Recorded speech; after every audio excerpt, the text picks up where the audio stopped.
Hey, good morning, guys. Charles Williams here with another episode of Parking Lot Thoughts. Back in my car. We're actually getting ready to take a little family drive just to try to get out of the house. It's been almost 72 hours since anybody has stepped foot out of the house. And so we need this, especially before any, lockdowns may be implemented. We're starting to see those pop up across the country, even right here in Oak Park. So we want to make sure that we can get out of the house, just take a little drive.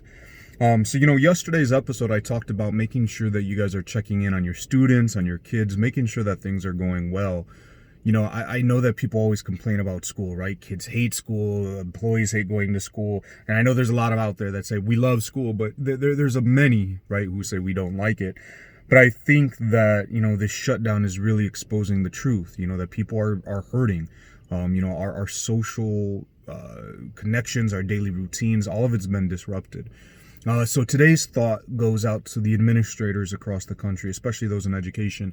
What are you doing to make sure that your staff are okay? How are you connecting? How are you reaching out? How are you establishing the culture that you've worked so hard to build inside of your school when that school, right, does no longer exist inside the building, right? Our schools have become virtual. So what are you doing to make sure that that culture still exists? Because believe it or not, that's still important, right? I know that we work very hard to make sure that when people come into our buildings, they feel that culture, those relationships are there, those connections are there.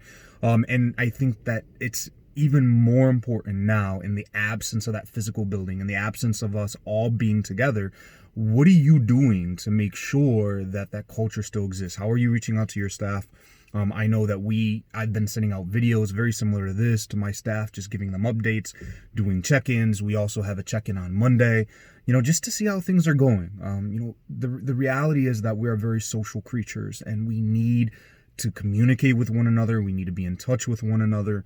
And so what are you doing as an administrator to make sure that your staff are taken care of in this, well, not sure how long it's going to last closure? So parking lot for the day. Remember, be smart, be safe. We'll see you on Monday.